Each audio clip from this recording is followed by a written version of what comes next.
I was living on Ash Street when I was born. Okay. That was my first house, so. Okay.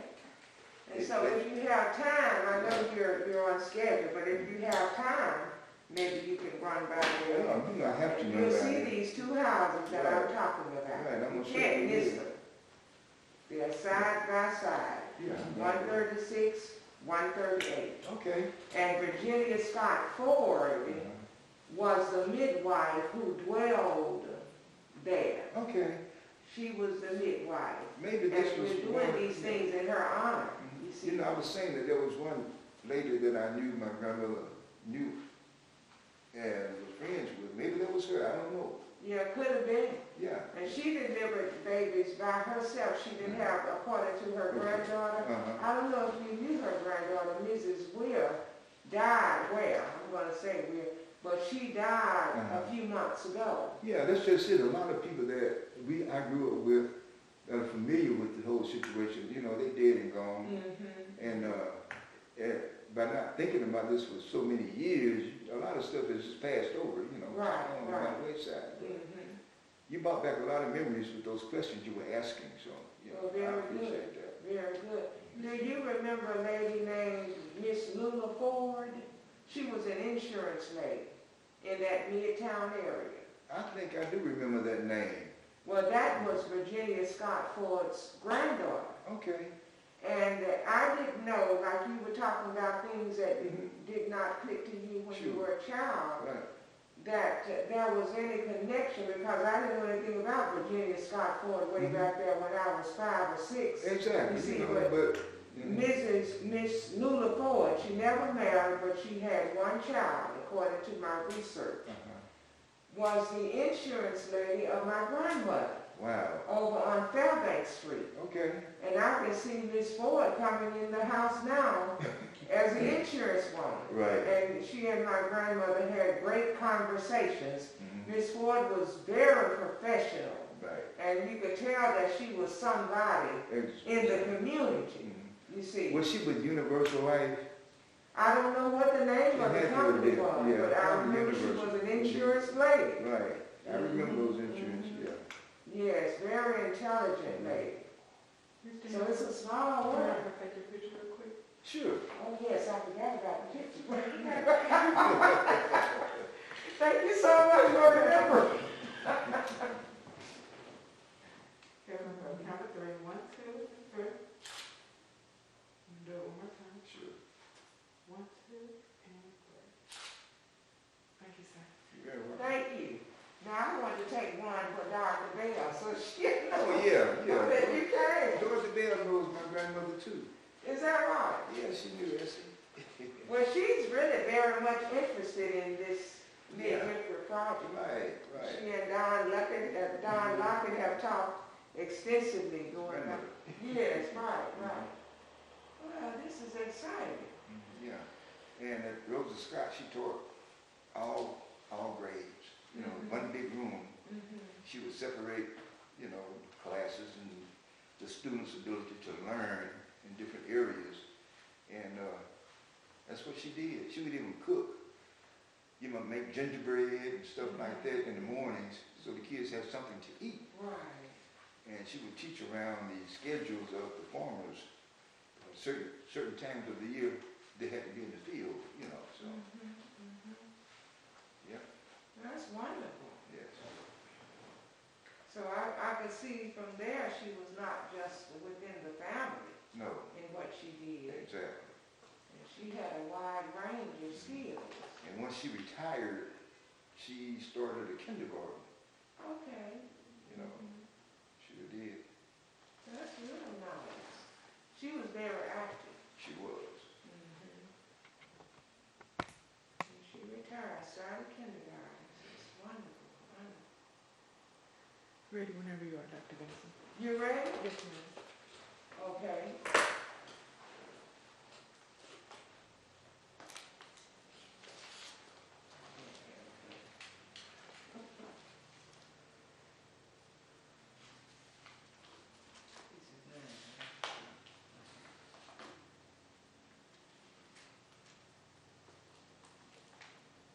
Hello, I'm Dr. Dr. Janice K. Neal Vincent, oral historian of Scott Ford House Incorporated, and W.K. Kellogg team. Today's date is May 14th, 2021. I'm accommodated in this interview by Miss Edna Harris, who is the videographer. I have with me the person I am about to interview, and I would like for him to please state his name. Yes, my name is Ted Henry, and I'm here in reference to my grandmother, Essie Parker. And hopefully some of the things that I talk about will give you an idea of what she meant to me and to the community that she served. Very good. Mr. Henry, in light of that, I do have a series of questions pertaining to your knowledge of your grandmother, Yes. who was a granny midwife here in Mississippi. May I have your permission to interview you? Of course. Thank you. You're very welcome. So we shall begin.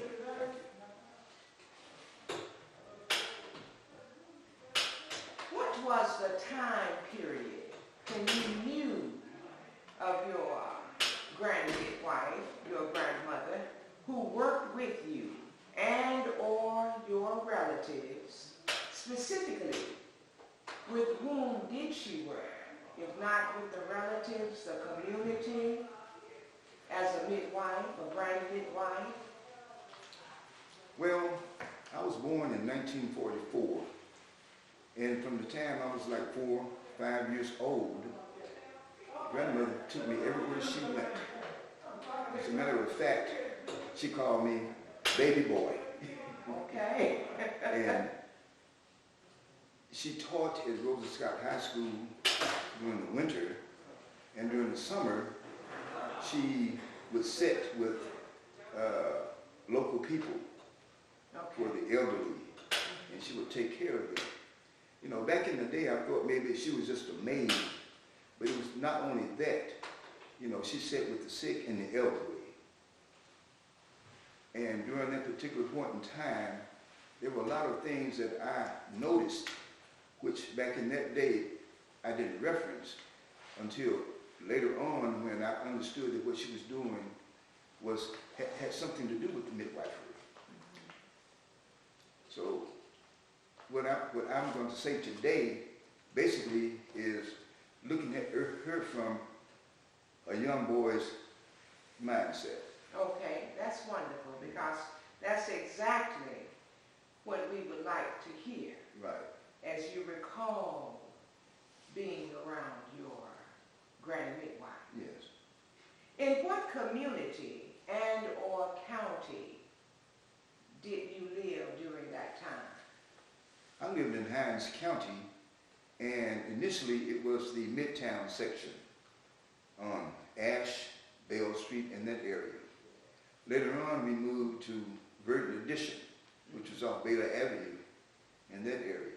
So this is where we grew up, and my grandmother was originally from Madison, Mississippi. Okay. So this was a part of the area that she really dealt with.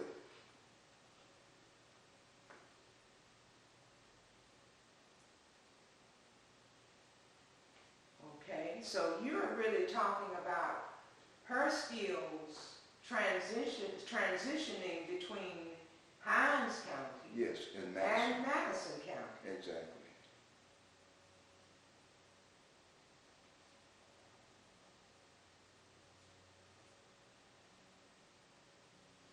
Can you tell me, as you recall, if there were racial relations? Well, somewhat, but back during those times, there was some friction between midwives and doctors in the sense that, you know, most of the conversations they had were between women and not too much of a man, you know, involved in it. So a lot of conversations that they had were in rhymes and riddles. You know, they would have the ability to talk above and beyond everybody else, but still talk among themselves.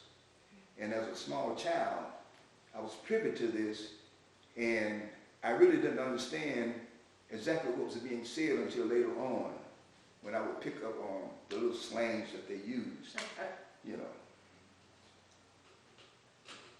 So these riddles, why do you think they were talking in what you refer to as riddles?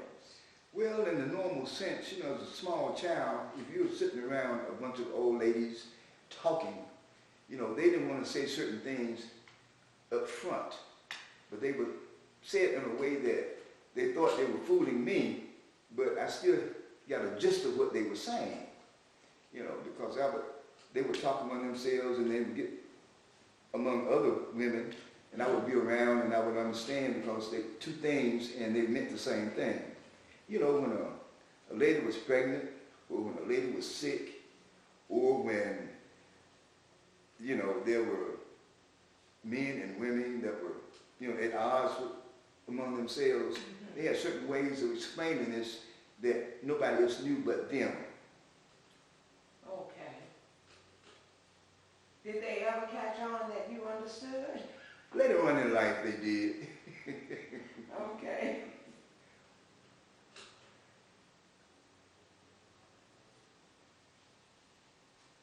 And you said your grandmother's name was? S.E. Cornelius Parker. Cornelius? Yes.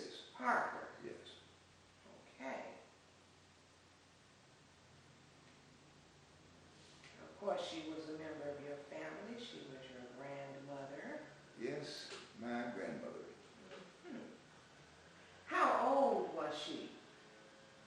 Grandmother died in 1986, and she was 86 years old.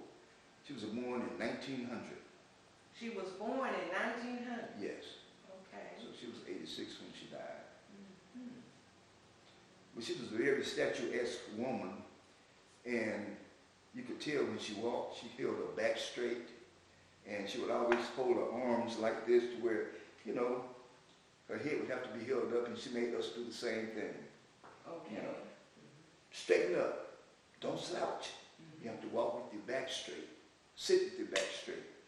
You know. Okay.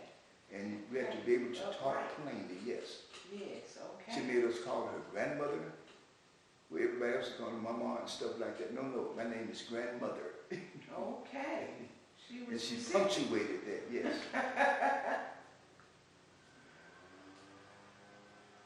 Well, she was teaching a lot Yes, of she things was. just within that. Right.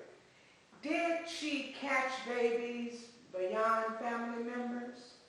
I'm pretty sure she did, because there were times when it could be 3 o'clock in the morning and somebody would knock on the door or her phone would ring. And back then, you know, you had 2 or 3 people in the neighborhood that had phones, and if they couldn't get you, they would call somebody else. The other person would come to get you and tell you the message. And she would get up in the middle of the night, go to check on people. You know, I wasn't sure what she was doing, but anytime anybody got sick in the neighborhood, they would come to my grandmother. You know, whether it was serious or not. If she couldn't help them, she would make sure they got to the hospital. Okay. What was that transportation like? Well, everybody in the neighborhood had, you know, some form of being able to get around. If you didn't have a car, you knew somebody that did, and they didn't mind getting up helping. Okay. But she pretty much kept the car that she drove. She didn't drive, but her husband drove.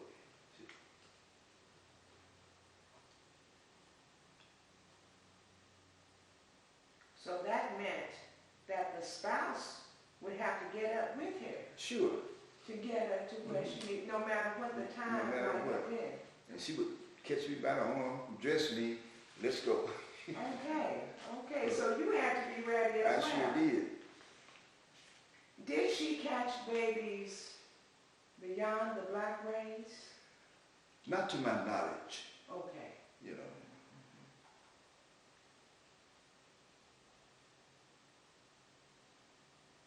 I do know that she had a specific relationship with some of the whites, you know, that she would work for during the summer. Okay, Now, as far as what relationship that was, I can't say. okay.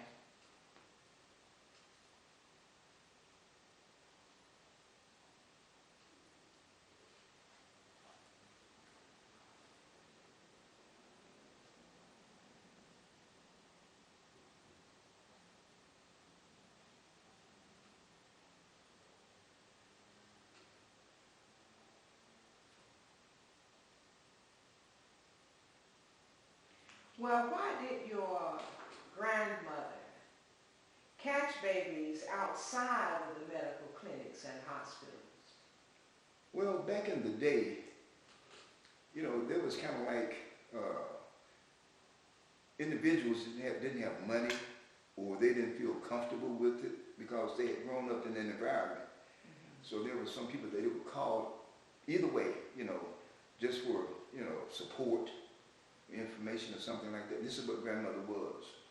If it was something she couldn't handle, there was a hospital on Jackson State's campus, and several times she's brought patients here. She brought patients here? Yes.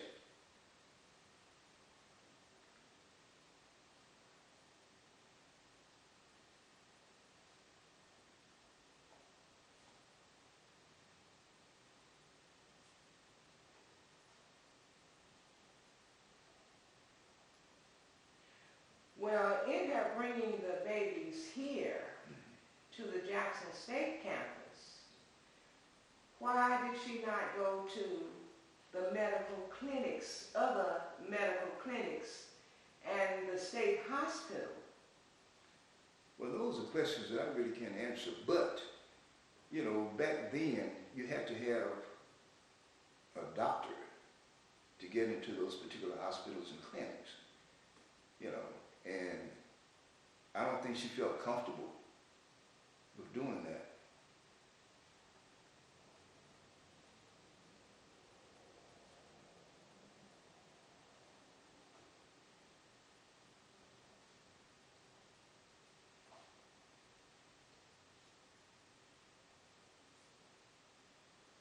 You have to understand this was a different era, and that the relationship between blacks and whites weren't all that, you know, good.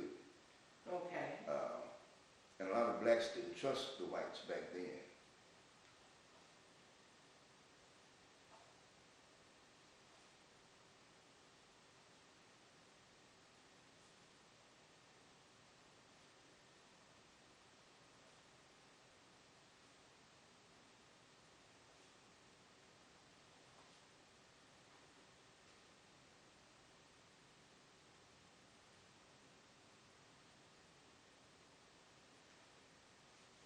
Well, was your grandmother, Miss Essie, refused opportunities to catch babies in medical clinics and or hospitals?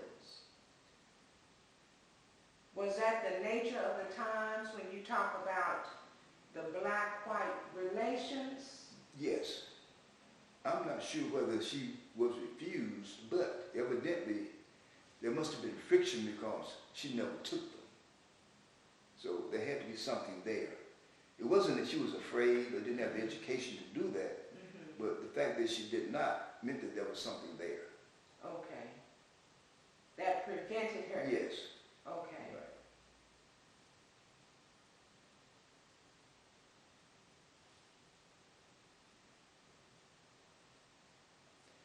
You know, I wish that I had been able to have more information about what she was doing back in the time that she was doing it.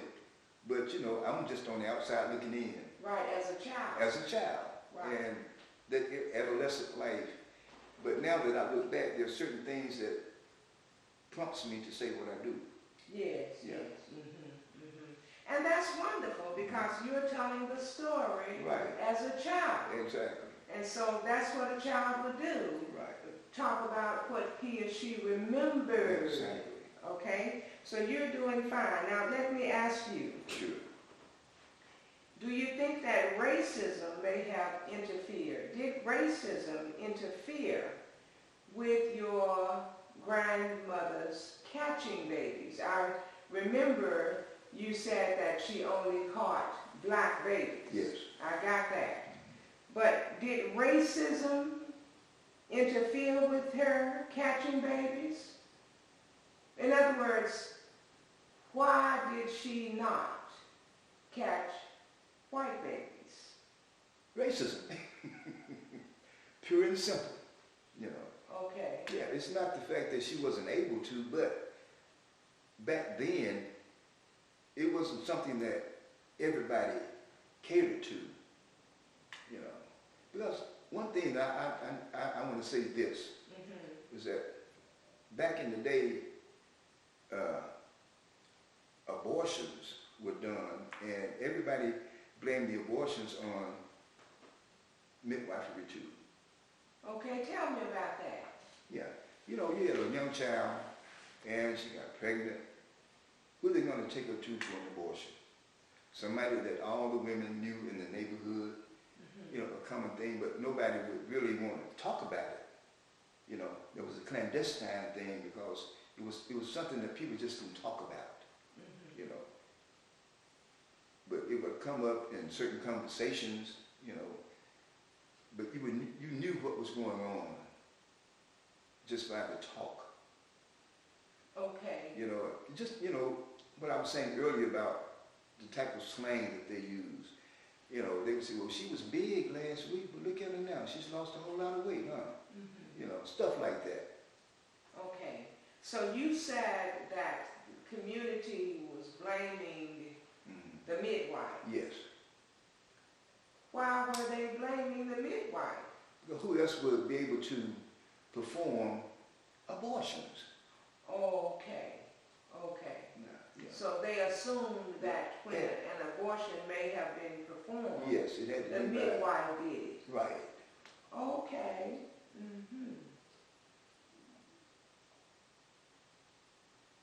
Did you ever hear your grandmother in conversation with anybody about these abortions? Well, not in that sense, but I remember one time somebody tried to do a home abortion, and my grandmother was talking with her sister, and she was saying that she never should have done that. There are plenty of people that could have helped her, but she was afraid to ask anybody. She could have just come to me. I would give her, you know, help. I remember that conversation distinctly. It was the first time that I was exposed to that particular kind of, you know, thing with abortions and stuff. I think I was maybe like 10 or 11 years old. And I was just, to me, to the age of reckoning and understanding stuff like that, you know, so. So this woman had an abortion? Yes. Okay.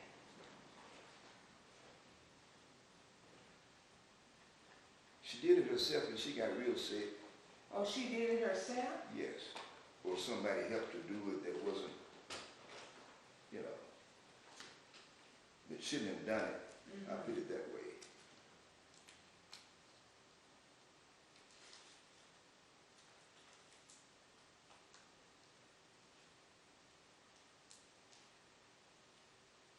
So when your grandmother said that she shouldn't have done it, that she could have helped her, what do you think she meant?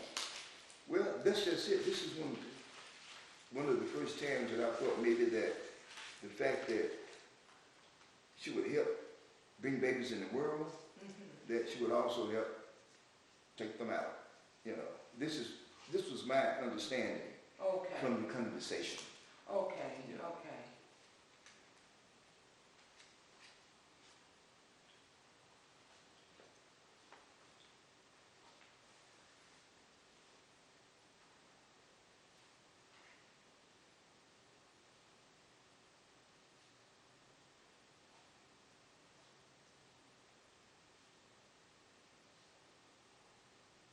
So your grandmother had, did you say what did you say your grandmother was? I think you said she taught. She taught at Rosa Scott School in Madison, and during the summer months when she wasn't teaching, she would sit for, you know, the elderly and the sick.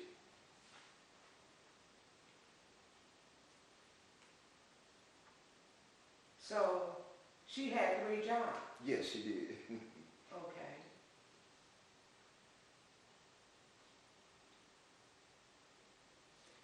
Initially, I thought she was just a maid. You know, back in the day, that was a common thing for women to just be maids. But she always had on a white uniform when she went to work. So, you know, and her hours weren't exactly what you would consider maid's hours, because she would sit for a whole week or a weekend or something like that, you know, while she was off. Okay.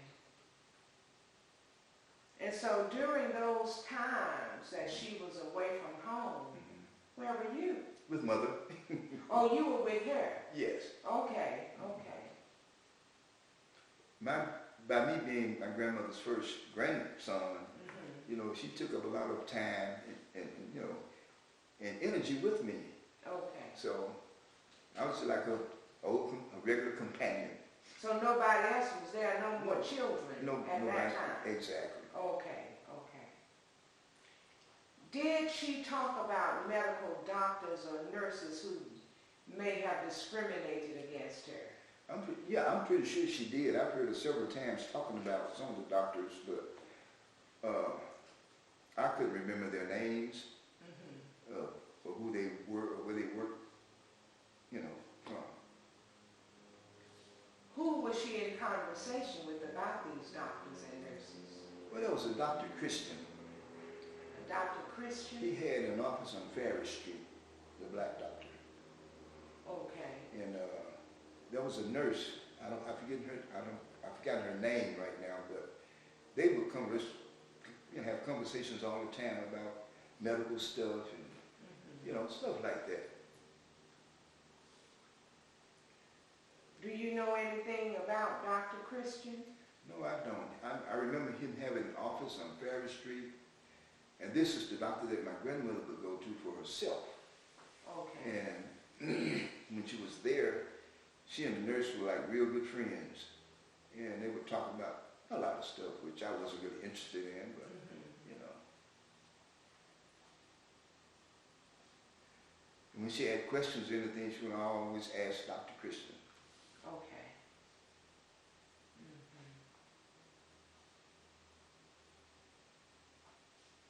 So you heard some of these conversations? Yes.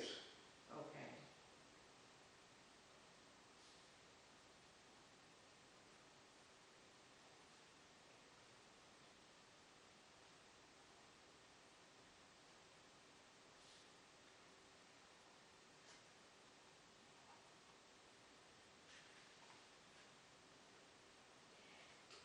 Did medical doctors prevent mothers from having children at hospitals?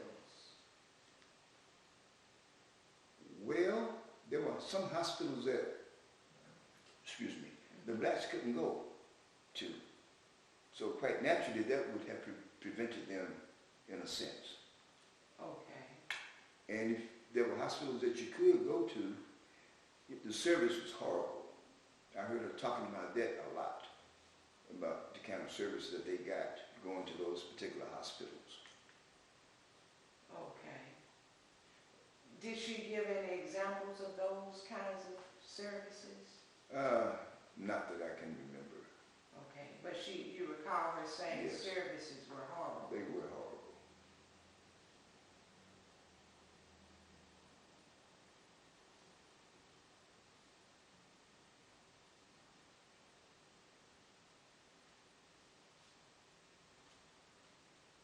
Did she say, in talking about these horrible services, anything about the races, the blacks and the whites? Well, when you went to the doctor, you had a separate waiting room. Sometimes you waited out in the hall. And, you know, this just wasn't comfortable for a lot of people.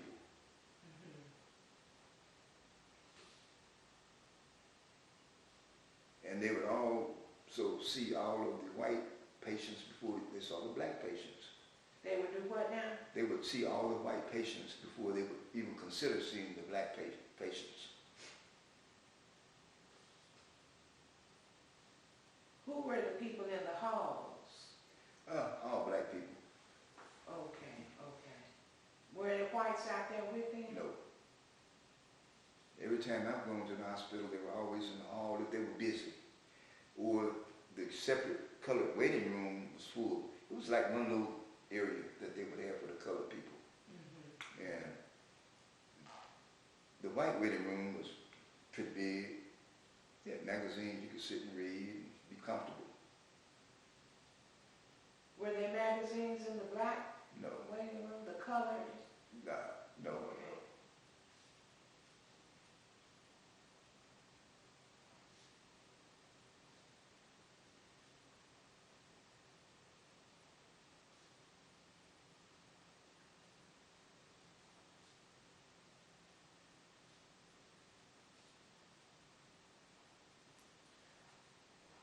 So, in light of these conditions that you are talking about, Yes. how were the blacks, as opposed to the whites, being called up to be seen by the doctor? Well, you would have someone to go in and say, look, we have this problem. They would ask you if you had the money or insurance or whatever. And they would say, go sit there or go sit there. I remember one time we had to sit in the car until somebody came out to get us. Why was that? Because they had no waiting room there. This was in Canton, Mississippi. I remember that distinctly. Okay.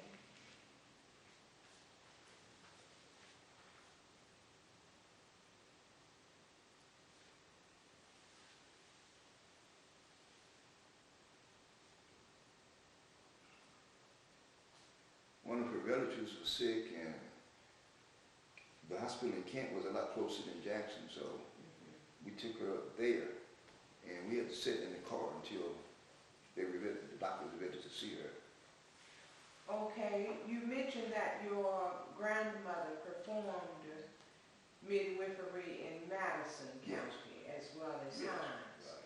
So, do you recall what the conditions were like with her in Madison? Did you ever go with her there? Well, yeah, basically in Madison, it was like a big country area.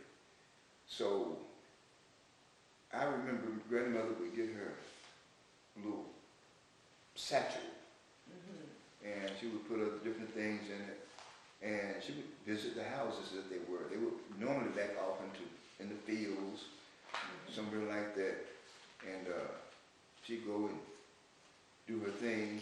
I would sit out in the living room or play or something like that, until she was ready to go. And we would leave when everything was done. Okay. How were you treated in the Madison area, the big country you talked about? Okay, she was treated better out that way because most of the people out there were relatives and friends she grew up with, the people that she associated with in her younger days. Did she grow up in Madison? Yes, this was her home in Madison. Okay.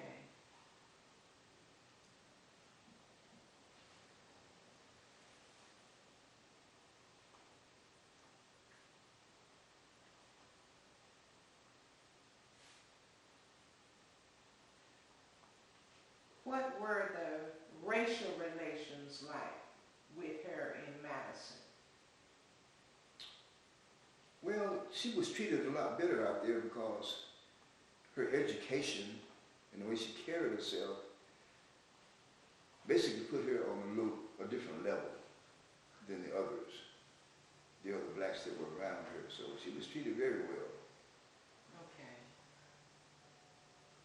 When you say she was treated very well, what do you mean? Was she treated very well by the blacks?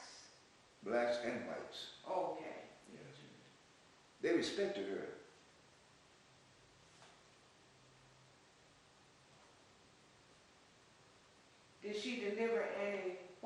babies in Madison County? I really don't know. I couldn't tell you. Okay, I really wish I could. okay. But you do know, you Yes. recall that Yes. she was well respected Yes, by both races. she was. Okay.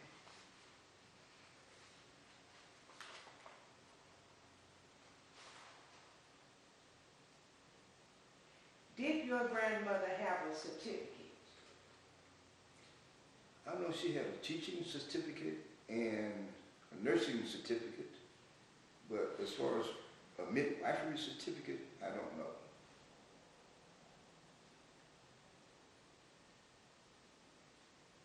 I wasn't aware that they gave certificates for midwifery back then.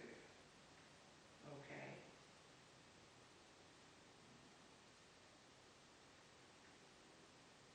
Do you have any of her possessions? Any of her papers? No, I don't. Does anyone in your family? I'm pretty sure they do. And what I'll do, I will try my best to find out who has that stuff, and maybe I can sort through it and get some of it to you. Okay, that sounds very good. Anything in reference to Okay. her work as a granny midwife, Right. like her license, her certificate, would really be very good. I remember seeing the certificates on the wall in her house, Okay, but what happened to them over the years, I really don't know. okay.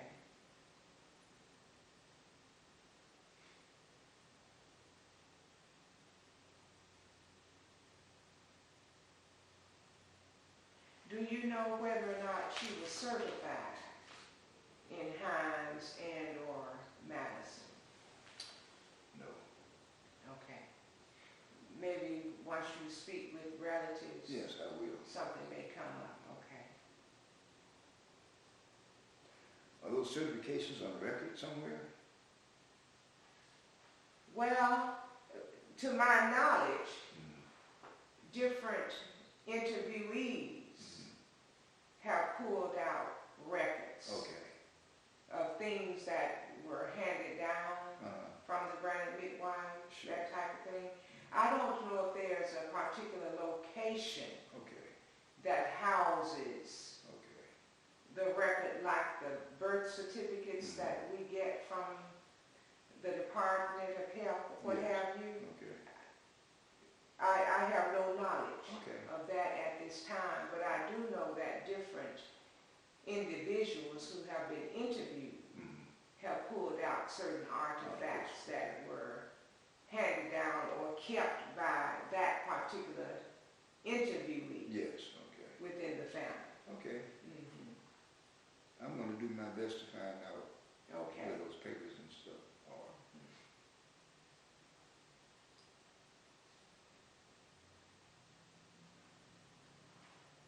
Can you tell me, looking back at your grandmother, how she might have been compensated? I know you indicated that she was, did you say she was a nurse? Yes. Okay, she was a nurse, she was a school teacher. Right. In terms of her midwifery responsibilities, how might she have been compensated by the mothers or family members who had babies coming forth? I know a few times that if a certain person had access to a garden, you know, they would can different vegetables and food and bring to my grandmother. Or they would kill a pig or a cow, they would bring her certain foods. Anything like that they would do. Some ladies even make her blankets and quilts. Okay. You know, I remember those distinctly.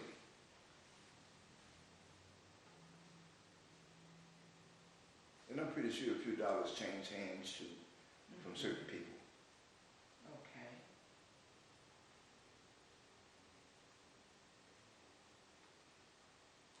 But it was kind of like the barter system back then, in a way. Okay, explain that. That means if I have services that you need, I'll do it for services from you. No, that's what it was. Okay.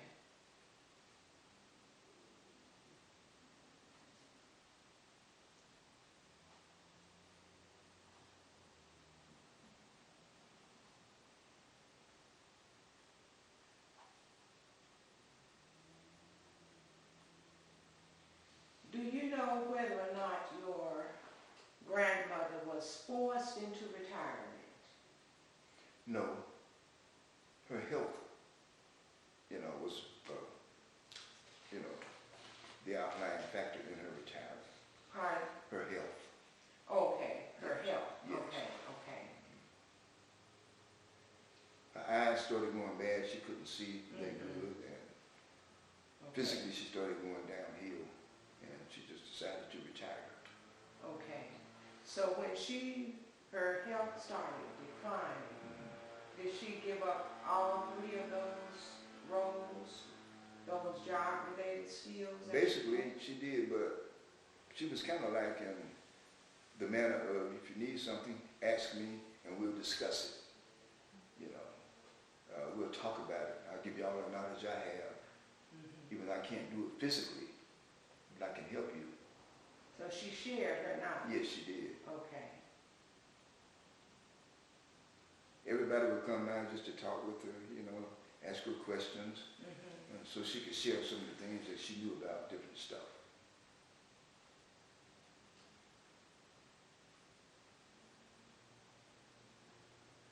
Okay, so she passed her legacy. Yes, she did. Okay.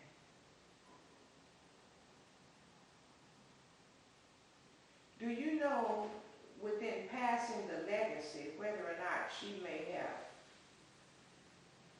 taught others her midwifery skills?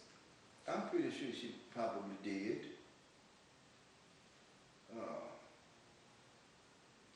She had a few real good, close, younger friends that she would talk with all the time. They would travel together sometimes. But like I said, most of those have passed away or are not in the area, or whatever. So. When you say younger friends, Yes. did they look at her as granny midwife? Of course she did. Okay.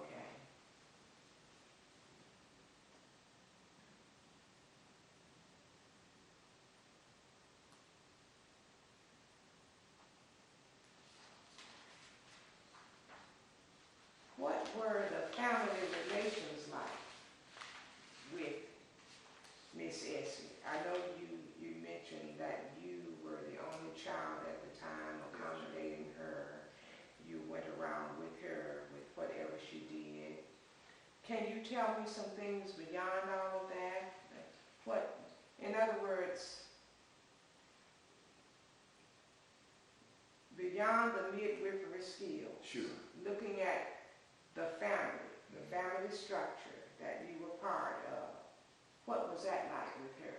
Well, she was pretty much the matriarch of the family. Nothing was said or done, or his grandmother's input was there. Okay. Everybody had a certain nickname for her. Which was? Some called her Aunt Titty. She had large breasts, and everybody, because she would always hold them up like this, they call her Aunt Titty. That was so basic from all the little, nieces and nephews. A couple of ladies called her Thor. Yeah, I don't know where they got that name Thor from, but they did. That's one of her nicknames. Thor? Yes. Okay. So maybe it references what they felt about her, how they thought about who she was. What did her husband call her? Baby. Okay, I don't know, for some reason I thought baby. Yeah, What was his name? Sandy Parker. Sandy? Sandy. Sandy? Sandy, yes. S-A-N-D-Y? D-Y, right. Okay. Call her baby. Mm-hmm. What were some kinds of things that she did, like tasks that she performed within the family? Man, grandmother would always make sure that we would all get together as a family. Okay. We'd have cookouts, or if somebody didn't have food, she'd make sure they ate. Maybe your gas was off. She'd make sure that we got together and provided money for the particular person to have money for gas.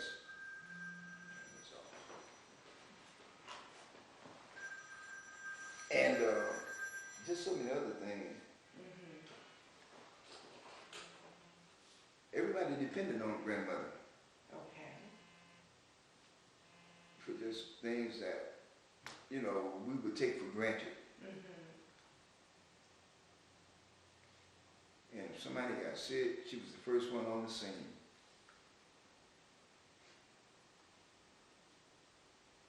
Well, in terms of the sickness within the family, how did she work with that person? Grandmother, Did she use any of those midwifery skills? I'm pretty sure she did. Grandmother had a yard full of flowers, herbs, and plants. And she would go out and, you know, she'd pick roots and barks. She would boil it up, make a syrup, or medicine for you. Or if you needed medicine from the drugstore, she would go get that. And she would tell you what to take. And some things you had to have a prescription for, she would make sure that prescriptions got written and make sure that we took those things, you know.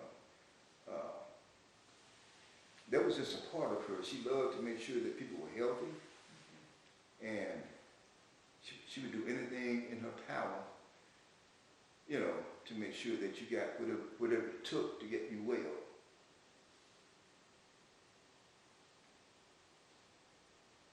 There was an old man that went around the neighborhood. I called him Mr. Acidity because he smelled like that all the time. But he sold herbs and sassafras roots to make teas and all those things. And she would come at grandmother's house all the time to bring certain things, you know, a poultice, those kind of things. But people didn't have money to go to the doctors and stuff like we do now. So home remedies were the end thing. What was his name? His name was Adam Gardner. Adam? Adam Gardner. And what did you say he was doing? You know, he would walk around the neighborhood with all kinds of roots and plants on his back. He would sell those things.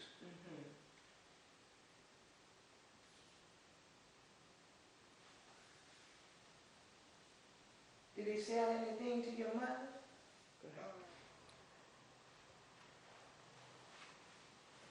How many babies do you think your grandmother Essie caught in the family? And do you recall any of the names? Did she catch you? I'm not sure. I'm gonna, you know what? Only person I can ask is my elder cousin, and I'm gonna do that. Everybody else is gone, but I will do that. I will call her to see.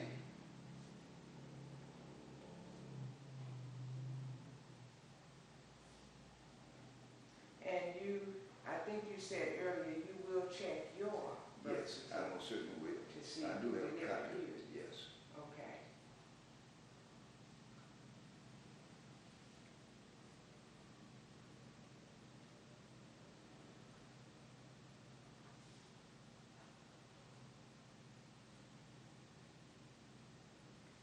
Well, since you were the oldest child,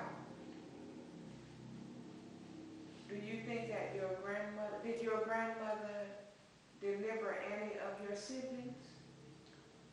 Well, here's the situation. I remember one of my sisters was born in our house, and my grandmother was there, so what can you surmise from that she was delivered by her? You know, And about how old were you at the time? I was probably about 8 or 9, because they made us go in the back and play, you know, like they normally do. And a couple hours later, we heard a little crying voice, you know. Okay, so your sister appeared. Yeah. You know, it sure did. And there wasn't a doctor there, so evidently she had to be involved in it. Okay.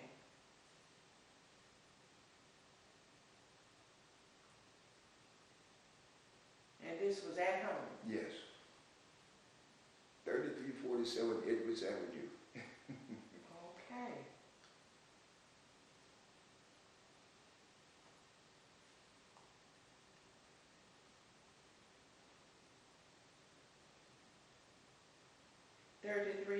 27? Yes. Okay. Edwards Avenue, that's in Bergen Addition. Okay, thank you.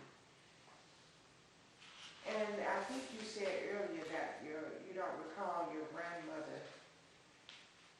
Well, did she catch babies in the community? I'm pretty sure she Okay. did, yes. And do you recall any of the names?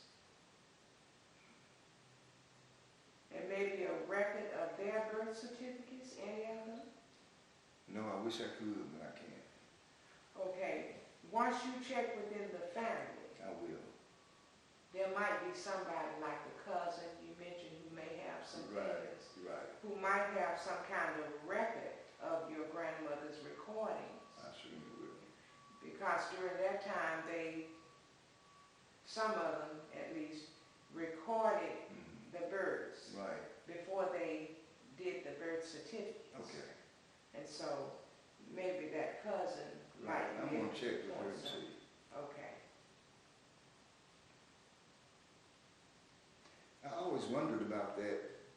If you had your baby at home, how did you get the baby registered? You know, what did you do? I don't know. Okay. So that would be probably a beginning Okay. to search there. Yes. If she had a record that she kept, Okay. she had to have a record at some point Of course. when she was She performing. did keep records and stuff like that. Like I said, she was a school mom, so hey, she did those things. She made us do them too. So. Yes. And then after that, after the recording, when, for instance, your sister came, Right. if she did that, then at some point, the child would have to be registered. Exactly. Okay. Did she have assistance? I know you mentioned that during the process of birthing, you would be in another place. Yes. And suddenly, at some point, the baby would appear. Right. Well, did she have any assistance during the birthing process? Yes. Okay, can you tell me about that? Okay, well, my grandmother had several sisters, and from time to time, one of those sisters would come with her, or somebody else in the neighborhood, you know, a friend of the lady that was having the kid would be there to assist too. What did they do? As far as we know what they did, I don't know. They were in the room, they were, you know, doing whatever they do to Okay, bring kids into the world. okay. So after they worked with your grandmother, what did they do? Once everything was done, they just went their separate ways. Okay, then they left. Yes. Okay. I wish I was able back then to have witnessed what was going on, but no, that was a no-no back then. Right, right. Eventually they left. You know they left. Yes. Okay. You talked earlier about a black doctor on Ferris Street. So do you have a story about him in the community during the time period of your grandmother? Sure, I remember, I think I was like 4 years old, and my tonsils swelled. This was kind of like the first time I was able to recognize what was going on around me.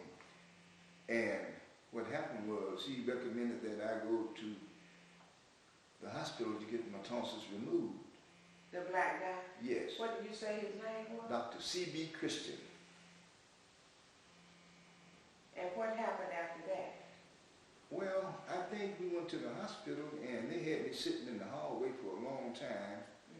My mama got mad. My grandmother came up and she got mad. And that was a big boogaloo. And before they knew it, they took me to a private room. And next thing I knew, they were giving me an anesthetic. And when I came out, I ate plenty of ice cream. But it was a thing about, oh my gosh, if I could remember distinctly exactly what happened. But I know Dr. Christian was the one that sent me to the hospital. And there was a conflict about what was wrong with me, what should have been done. But they got it worked out though. Once my grandmother got there, you know, she got the two sides together, and I went on and had my tonsillectomy. So you have what now? A tonsillectomy. Okay, Yeah. okay. Mhm.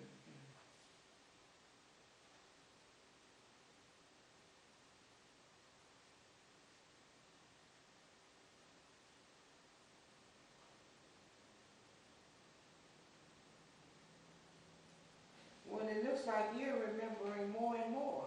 Yeah, you know, as I think back about certain things, you know, it kind of triggers a thought pattern. Mhm. You know, so like I said, what questions you ask, you know, decide what answers I give Mhm. by me thinking back about certain things. Very good. Did the midwife spend time with any children she caught? Oh yes, I'm pretty sure she did, but I should say she was she opened a kindergarten, you know, for children. She would teach them in school. I think this was her passion, children. Mhm. And you were with her, you said, all the Yes. time. Right.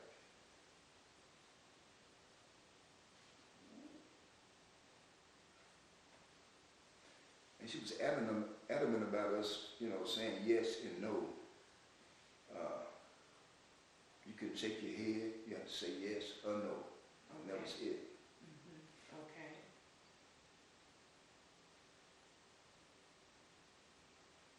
Did she insist on you saying, yes, ma'am? No. You say yes and no. No ma'am or sir. Yes, no. Mhm. Period. I was asking because here in the South, that has been stressed Yeah. many times back in the day about Right. yes, ma'am, no, sir, yes, sir. Well, she stressed us not to say ma'am and sir. Mhm. I got in trouble a few times by just saying yes and no. I was working for a judge. As a matter of fact, the same judge that she worked for from time to time. He asked me some questions. I said yes, no, Mhm. and my mother said, "Why did you say that?" I said, "Well, grandmother told me to always say yes and no." So after that, if they asked me something that had a positive explanation, I would say, "I think so. That might be right. I never did say yes, no, or anything like that." You know, I got out of doing those things. Mhm. So that conditioning process in terms of system Yes. of things Right. for a child and his or her place Exactly. was there, but there was a conflict between the system Right. and your grandmother's pattern. Exactly. Right. Okay.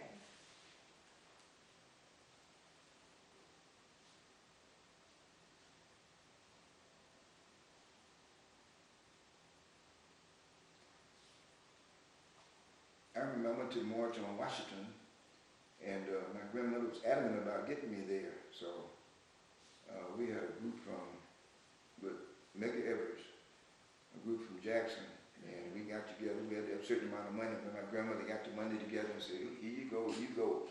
So I was there. You know, she meant a lot of those things. She was adamant about those.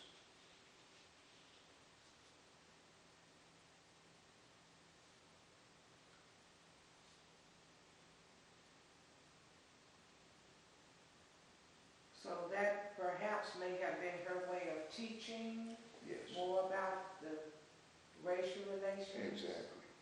Okay. Now, there were certain ways that she thought we could get out of that systemic racism part by having an education, Mhm. you know, and that's why she stressed that. She stressed education. Yes.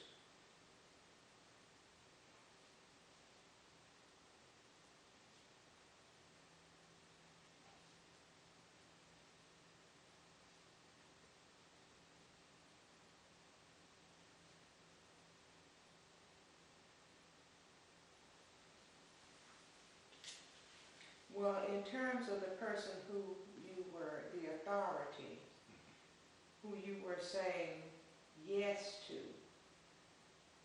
What race was he? He was white. Oh, he was white. He was a judge. Okay, he was a white judge. Yes. Okay. But back then, it really didn't dawn on me or register to me that, you know, they are yes sir and no sir anyway. But there was just a regular person to me. Mm-hmm. Okay. How did the children interact with your grandmother? Oh, they loved her. She was very strict, you know. But she made sure that they were fed correctly. Mm-hmm. She made sure that they learned. If there was some difficulty in a certain subject, you know, she would take them aside and try to, you know, shore up that inefficiency that they had. Okay. And back then, having the conversation was kind of difficult for a lot of students because they really hadn't had the ability to conversate with different people on different levels. Mm-hmm. So she made sure they were able to communicate. That was the most important thing to her, being able to communicate.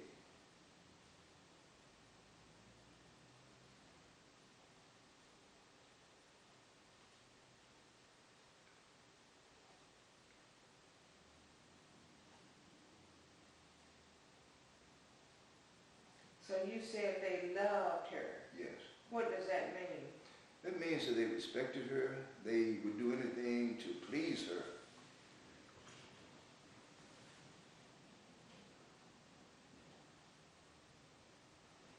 Even if it meant studying, reading, doing those things that we don't like doing as children.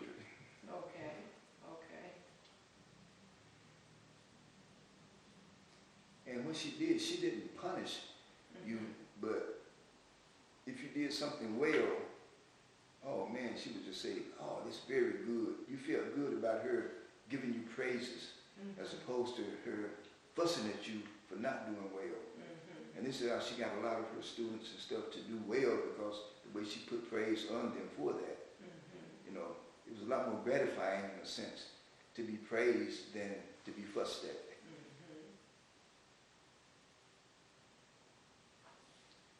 I found myself doing my kids the same way. I never, you know, switched my daughters or anything, but I never had to fuss at them that much. But I always praised them to the point where if they didn't do well, they didn't get praised. And that hurt them more than me trying to fuss. Okay. Can you provide names and contact information beyond yourself of children who interacted with your grandmother? Okay. My cousin, she's still living. What's her name? Dorothy Carey. Dorothy Yes. Curry? Carey. C-A-R-E-Y. C-A-R-E-Y. Okay. Dorothy? Yes.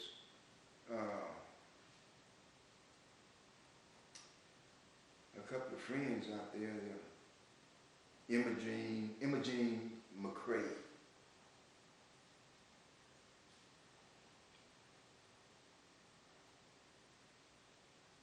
Who else was out there? What about your siblings?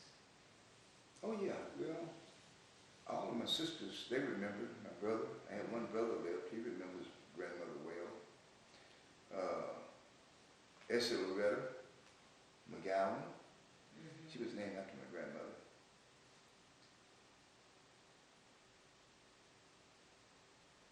Okay. Madeline Carol Gray. Who was that? Carol Gray. Carol Gray? Yes. Okay. Thank you. Did she talk about medical doctors or nurses who discriminated against her? She did, but as far as me remembering those names, I do not. Okay. Do you know of any incidents that she may have described?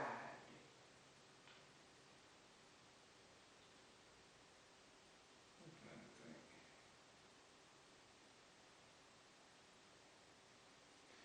remember one time there was a lady was having a baby, and she had gotten a white doctor to come out to help deliver it, because back in the day they would come out to help deliver babies too. She didn't have the money, so he left without doing anything. And I know that made my grandmother very angry, and she blew her top after that, you know.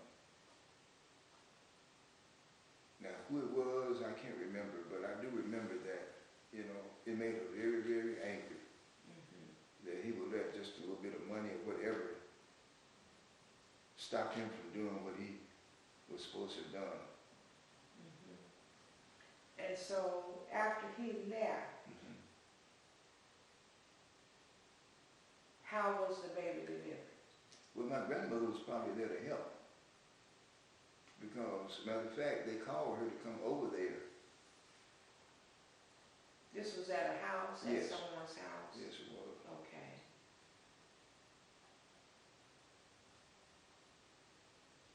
Well, a house in the neighborhood, I remember that.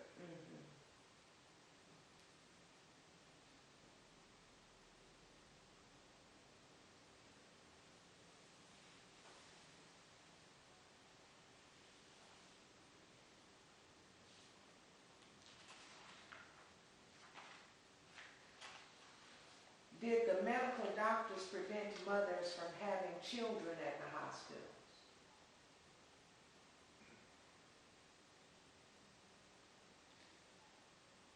Now, that's a tough question, because I'm not sure that they prevented them from having babies, but they made it more difficult to get in,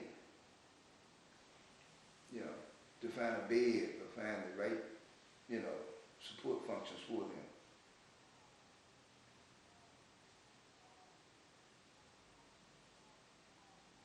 You know, black women really had a hard time back in the day of getting medical attention.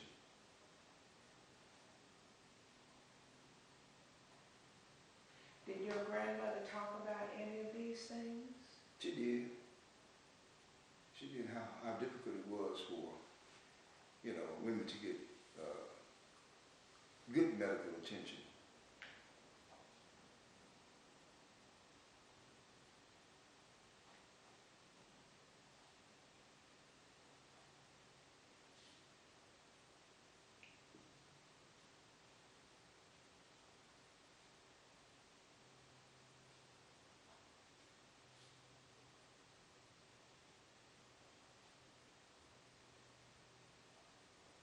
Was the midwife the community doctor or leader?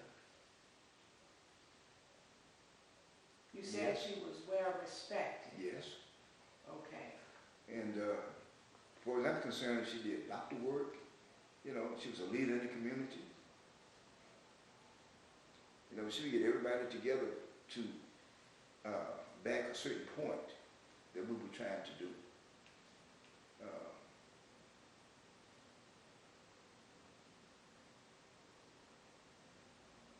So people looked up to her She sure in did. the various roles. Exactly.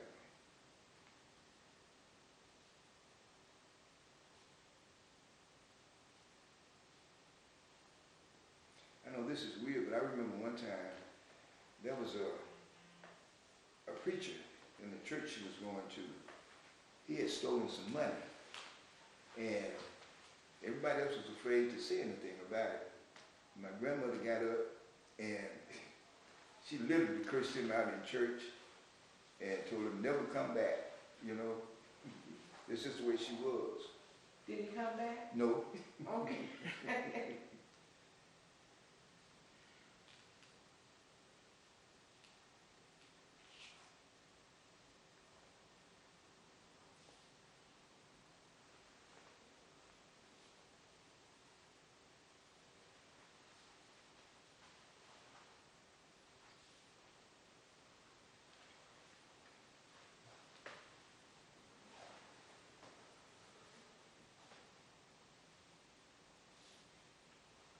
So she was a church leader as well? Yes, she was.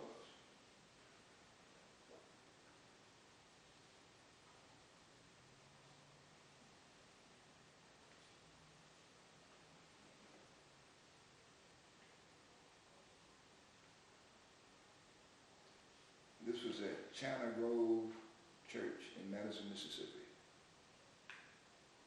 Is that in Gluckstadt? Yes. I know You know exactly where where it it is? is. Okay then, yeah, it was just a little small building back then, but it's probably gotten better by now.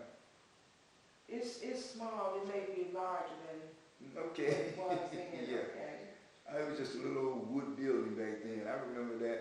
My gosh, it's been a long, long time. Okay.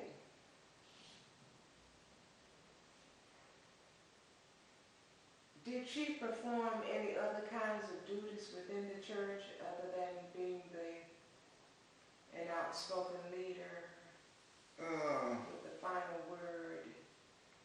I mean, she did just about everything. She would get the food together on Sundays, and if somebody needed something in the community, say somebody got burnt out, you know, she would have a drive to get the house fixed, or furniture, or groceries, you know, food, anything that was needed, she would do. Okay.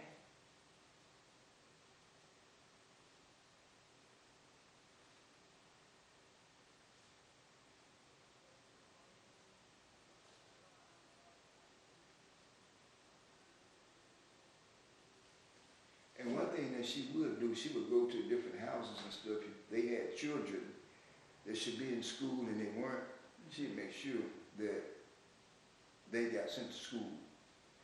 Because, like I said, she taught at Rosa Scott, which it's a big school now, but back then it was just a little small school for the black kids in the, you know, in the neighborhood. Okay.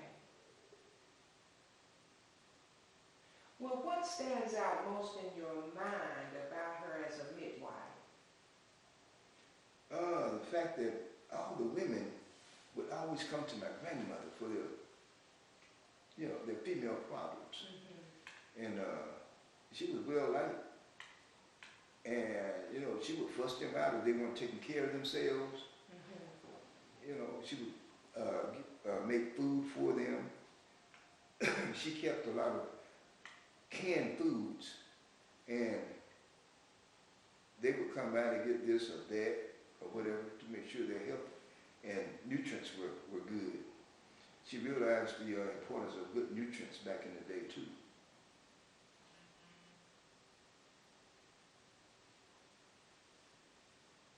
And she kept 2 big pans of gingerbread for anybody that wanted to come by and get some. Okay. I think everybody that was back in the day remember that gingerbread. I can taste it now.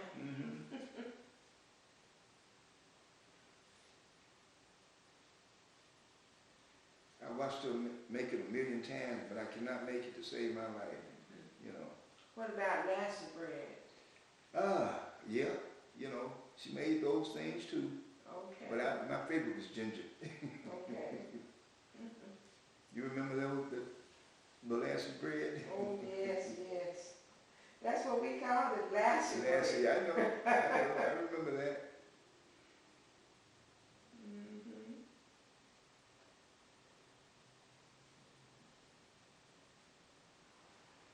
Were there other granny midwives within your family? No, not in my family. Okay. We have just a few more. No problem. Do you know of any granny midwives who were serving in the community during that time? I know of one lady, but I don't know her name. I can see her face, but I don't know her name. Okay, okay. And my grandmother and her were very good friends. They would talk a lot.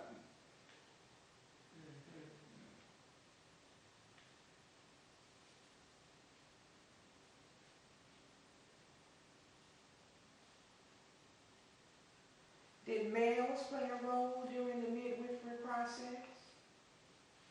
Other than transportation, no.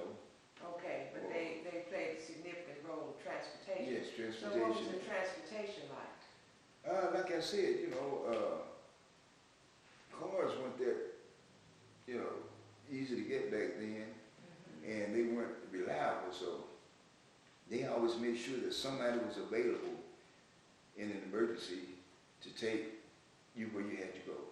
So that was one thing they always did, you know.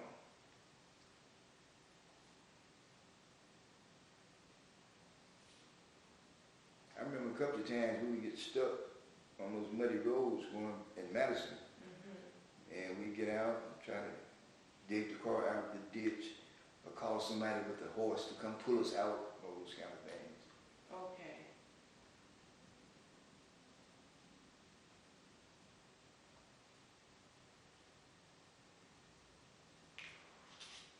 Have you shared your story with children within your family? I shared it with my daughters. I sure have. As a matter of fact, one of my daughters is a doctor, and I was telling her about her grandmother. And she remembers her grandmother too. I have pictures with them. Grandmother wanted me to be a doctor, but that just wasn't my calling. So she did have one doctor in the family that she recognized, you know, so. Okay, what about your children's children, like the little ones now who are still growing? Have you shared these things that you're talking about with any of them? No, my little nieces and nephews I have, but my daughters have no children. Okay, your daughters have no children. They all doctors and, you know, wants to be actress and stuff like that, you know, so they just, they're all about their professions. Okay, okay. And of course you said you're going to look into the artifacts. I most certainly will. And I pretty much know who has a lot of that stuff, and I'm going to go. As a matter of fact, I'm going to stop by today before I leave, going back to Mobile. okay, okay.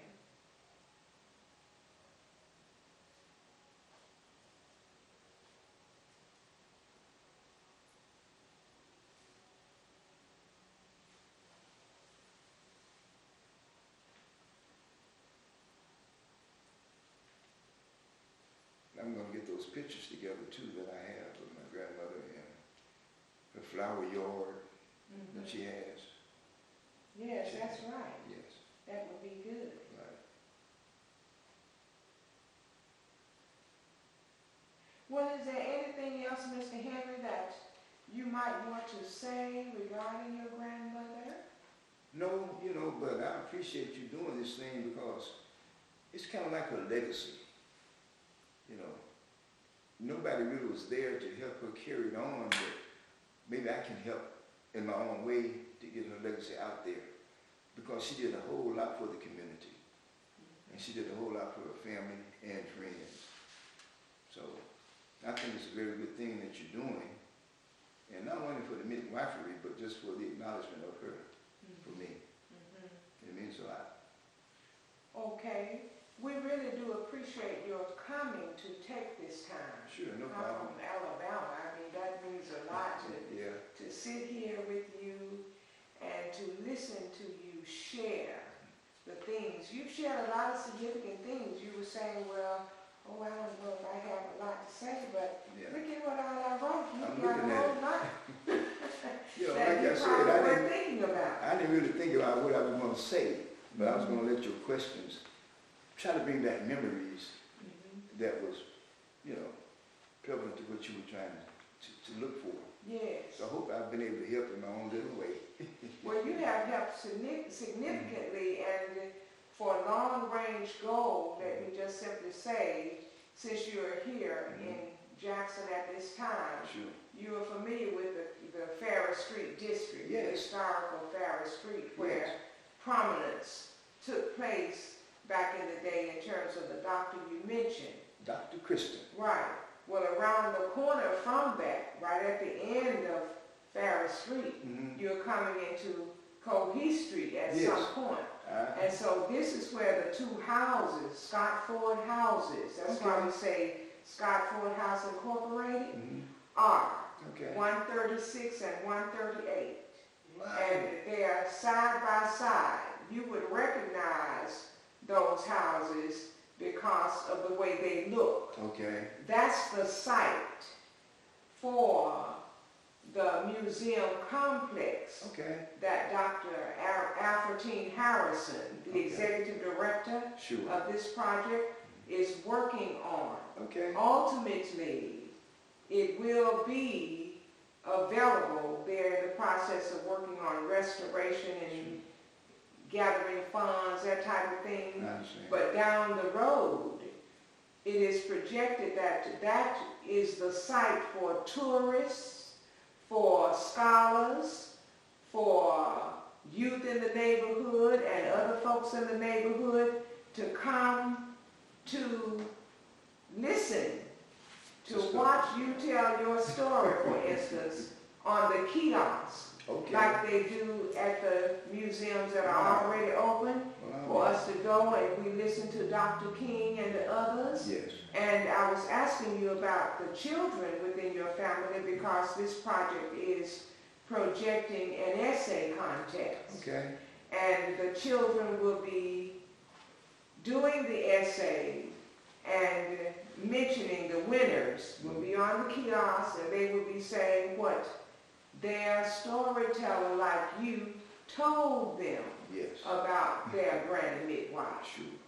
And so Yeah, that's great. those are the things that we're looking at, and that's one of the reasons why I have been asking about the artifacts, Sure.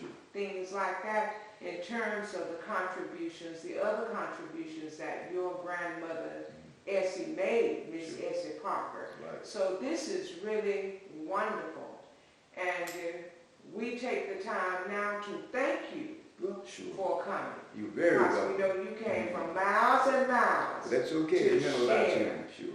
Yes, we are so grateful. And once again, our videographer is Miss Edna Harris. Okay. And I know that she has done a significant job here this morning in video recording. Sure. And we thank you so much. Thank you for me too. Yes, sir.